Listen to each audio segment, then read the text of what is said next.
पाती हो कि नौजवान नस्ल को क्यों अपनी तरफ इतना मोटिवेट कर रहे हैं आप? जज्बात आपको जब उठा किया जाए, कार्य सरकार में मदाखलत का पर्चा किया जाए, उसके बाद इश्तियाल अंगेज़ी का पर्चा आप पे काटा जाए, जब आप पे 4 शेड्यूल लगा के आईडी कार्ड ब्लॉक किया जाए, नाम ECL में डाला जाए, पासपोर्ट सीज़ किया जाए, आपके पूरे फैमिली के बैंक अकाउंट सीज़ किए जाएँ, जज्बात आ जाते हैं। फिर ये सब कुछ मेरे साथ हुआ।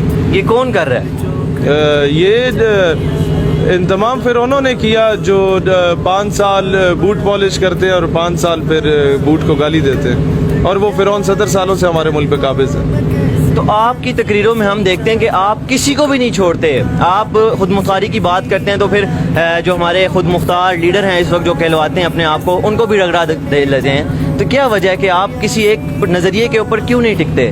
नज़रिया तो हमारा अपना है, किसी और का नज़रिया होता तो आज उसकी जमात में होते।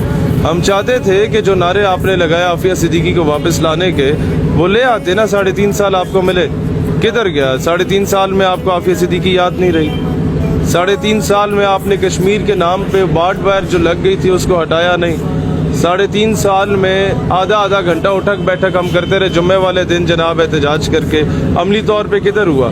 नवाज शरीफ तो मैं कहता हूँ वो तो खान से भी 10 गुना ज़्यादा मुझे उससे नफरत है। खान से नफरत नहीं है, उससे मुझे उम्मीदें थी, वो फेल होगी उम्मीद। खान कहते हैं कि मुझे काम नहीं करने दिया गया, मैं कैसे काम करता? बोलते ना, जब बाहर निकलते हो तो फिर बोलते हो, तब बोलते कि बाजवा काम नहीं करने दे रहा, ब्यूरोक्रेसी काम नहीं करने दे रही, जज काम नहीं करने दे रहा। अभी क्यों?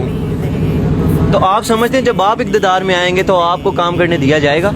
क्यों नहीं करने दिया जाएगा जब इक़्तिदार आपका होता है? और जब मैं आपको शुरू पे ही अगर इतने पर्चे आप पर लगा दिए गए तो जब आपको थोड़ा सा फेम मिलेगा तो आप नहीं समझते कि कुछ बड़ा हो सकता है? सर मैं ना हूँ, मेरी सोच इंशाल्लाह असेंबली में पहुँच जाएगी, मेरे नज़रिए के लोग पहुँच जाएंगे, मेरे तरबियत याफ्ता नौजवान शायद किसी और पार्टी से पहुँच जाएं। जो पाकिस्तान में हर साल फ्लड्स आते हैं, फिर इमदाद मिलती है, तो वो डैम क्यों नहीं बनाए जा रहे? डैम के बारे में क्या कहेंगे आप? ये उल्लू के पट्टे ऐसे हैं जो कहते हैं हमारी लाशों से गुजरना पड़ेगा तो डैम बनेगा।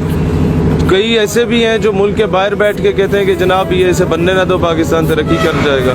5 साल हमारा कमजोर दुश्मन पानी रोकता है, हमें कैद साली से मारता है, और 5 साल के बाद जब बारिश ज़्यादा होती है इकट्ठा पानी छोड़ देता है। तो मसला ये है। और दूसरी वजह डैम बनने की ये भी है कि नवाज शरीफ अगर उसका फंड देगा तो कहीं इमरान खान उसका इफ्तिताह ना कर दे। 6 साल बाद बनना है, खान इफ्तिताह करे तो जरदारी खान डैम शुरू कराए, जरदारी इफ्तिताह ना कर दे अगली गवर्नमेंट में। ये तख्ती की गेम में कौम तख्तेदार पे लटक चुकी है। जो खान साहब ने इतनी बड़ी रकम इकट्ठी की, क्या समझते हैं आवाम तक पहुँचेगी वो?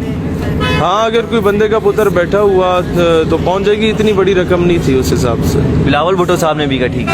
हाँ, इसमें तो हमारे कर्जे भी तकरीबन उतर सकते हैं, क्या समझते हैं आप? नहीं, कर्जे तब तक नहीं उतरेंगे जब तक बिलावल भुट्टो के घर में पाले गए कुत्तों के ऊपर जो लाखों करोड़ों रुपए का खाना आता है उनका, वो उससे आधे का खाना आप थर पार करके यतीमों को दे दो तो मेरा ख्याल है कर्जा उतारने के काबिल ये कौम हो जाएगी। आप वो कहते हैं ना, गंदम अमीर शहर की होती रही खराब, बेटी मगर गरीब की फाकों से मर गई। तो ये वो हिसाब है, इनकी गंदमें गोदामों में पड़ी हुई ख़राब हो रही हैं और हमारे बच्चे बेटियां फाकों से मर रहे हैं, और फिर उनकी इस्मत दरी करके उनको 2-4 राशन के थैले दिए जाते हैं। आप नौजवान क़यादत में इतना मकबूल क्यों है, क्या वजह समझते हैं? वो तो आप इनसे पूछें कि क्यों ये मोहब्बत करते हैं। मैंने तो किसी को ना नलका लगा के दिया, ना नौकरी लगा के दी, ना सड़क लगा के दी।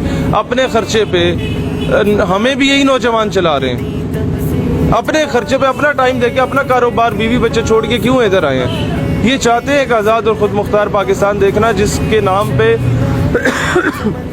किसी उल्लू के पट्टे ने आके मजहब बेचा, किसी उल्लू के पट्टे ने आके कौम को बेचा, किसी ने सिंधी बलोची पंजाबी पठान कार्ड बेचा, किसी ने यही कार्ड बेचा कि मलक खान चौधरीयाँ, तो किसी ने फिरके का कार्ड भेजा। तो हर बंदे ने बिकाऊ माल की तरह बेचा इस कौम को। तो जब उन्हें कोई मिला ऐसा बंदा कि जो इसको दोबारा कौम बनाना चाहता है तो उसका साथ देंगे। आपने अपनी सियासी पार्टी लॉन्च की और सबको दावत दी कि आप हमारा टिकट पे इलेक्शन लड़ें, तो आप नहीं समझते कि ये तो करोड़ों अरबों रुपया लगता है इसमें लड़ने के लिए, कंपेनिंग करनी पड़ती हैं, मुख्तलिफ काम करने पड़ते हैं। 5 साल के बाद जो इलेक्शन होगा उस पर इतना खर्चा नहीं होगा। आप गाड़ी में बैठ के एक वीडियो स्टेटमेंट देंगे, कल पूरा पाकिस्तान आपको सुनेगा।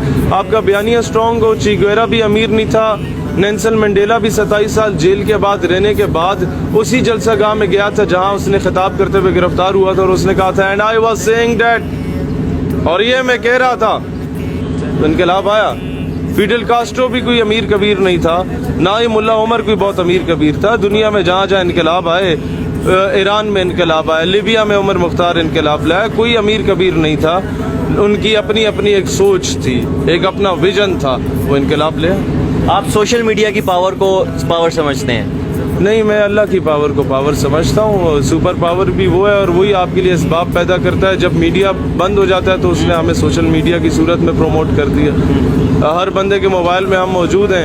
آپ لاکھ ٹی وی پہ ہمیں بلیک آؤٹ کریں, آپ لاکھ اخباروں کی شہ سرخیوں میں ہمیں نہ لائیں, ہمیں ہر بندہ اپنے موبائل میں محفوظ کر کے اپنے دل میں محفوظ کرنے جا رہا ہے. اقتدار میں جو بیٹھے ہیں ان کو کوئی پیغام دینا چاہیں آپ؟ کرسی ہے تمہاری, یہ جنازہ تو نہیں ہے. کچھ کر نہیں سکتے تو ادھر کیوں نہیں جاتے. اللہ وطن کو جو میرے لوٹ رہے ہیں, یہ دیس کے غدار ہیں, مر کیوں نہیں جاتے.